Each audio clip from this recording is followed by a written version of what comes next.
So I'm just sitting here, and for the past couple of days, I've just been, you know, kind of battling with my flesh because I noticed that when God gives you certain things that He promised you, your flesh becomes comfortable, um, and unaware to the point where it starts to become greedy and it starts to want more.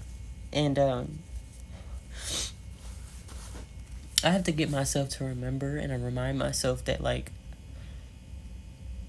I'm focused so much on the rest of what God's gonna bring me that I don't even realize, like, everything He already did, Like, He did so much more than I can ever expect. And I think sometimes we take for granted what God actually did for us. And I know it's because, we're not as aware, and there is beauty in not being so overly aware, because if we were, we would drive ourselves insane with how much God has done. So I know there's a reasoning why God kind of limits that awareness, but when you just realize, like, how much He actually did, it hurts you to think that you ever ask for more. Like, just thinking, like, God brought me somewhere to where the finances that I had before coming here would have never brought me here, and God told me, like, I'm not worried about your finances right now. I'm telling you, you're going to go there. And I didn't believe Him, It was just like, God, like, I don't see how that's going to happen.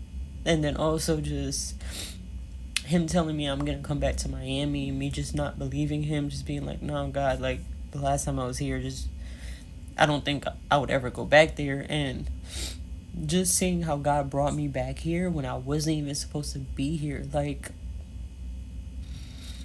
I booked a flight to Orlando. I wasn't even supposed to be here. Like, that wasn't even in my plan, So, like, this wasn't even my doing. Like, in no way, shape, or form would I ever have came back here myself. So the fact that God, like, divinely connected the situation to where He brought me back here, like, that's nothing but God. And it's just crazy to see that, and just sometimes, like, maybe you just take for granted everything that He's done because you're so focused on everything else that He promised you. It's like, look around, like, till today, like, I'm still affording to stay here. Like, it doesn't logically make sense, and it's a lot to take in. And for the people saying, like, why do you always cry? Like, I'm a vulnerable person. I'm a sensitive person. I feel things. And if you don't like crying, you're not going to like my page. So, yeah, I'm going to continue to cry because I feel things. And when I feel things, people need to see that. They need to see realness. They need to see that my emotions aren't always just, flatline. They're up and down.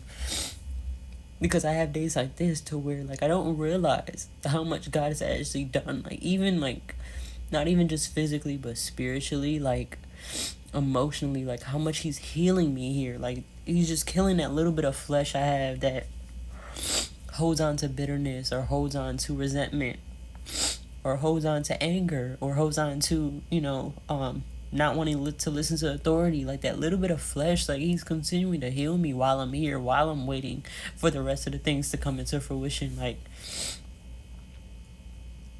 Like, it's just mind-blowing to think, like, I don't come from a family that does stuff like this. I don't come from a city that does stuff like this. Like, where I'm from, like, there's a lot of lost souls, like, there's a lot of people that they're just very far gone. And, when you're around that energy for so long, you don't think it could ever be you, like, I always knew it was something different about me since I was a child, but, like, when you're around that for so long, you start to think, like, maybe I'm crazy. Like, I thought that my entire life, like, what is this being that's talking to me, telling me these things? Like, I've been hearing I'm a chosen one since I was, like, 5. I should not be saying that at 5 years old. Like, so when you hear stuff like that and then you look around and you see that nobody's living that type of life, no one's talking about that God told them they're a chosen one, No one talking about God told me this. Like, I don't come from a religious background.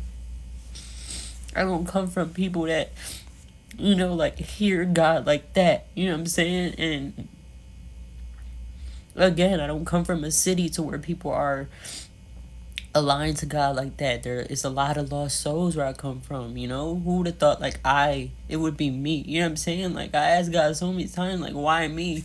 Like, why me? Like, out of all these people, like, why me? So to see all this happen is a lot. It's overwhelming sometimes.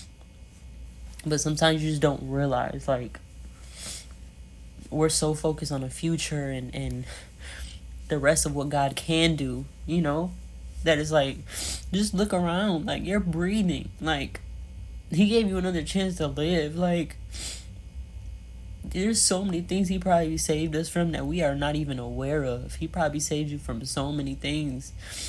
And He didn't even tell you, you know what I'm saying? So you wouldn't overthink about it. But He probably saved you from so much.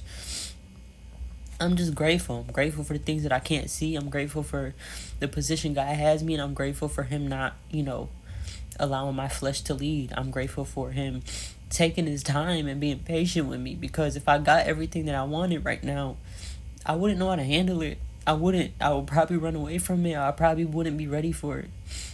So the fact that God is going so slow with me, I know it's going to be forever. And I know it's going to be, something that isn't just temporary. It's going to be something that is mine and something that He gifted me with. And I can't wait to see the rest of what God has for me. I'm just forever grateful of what He done so far.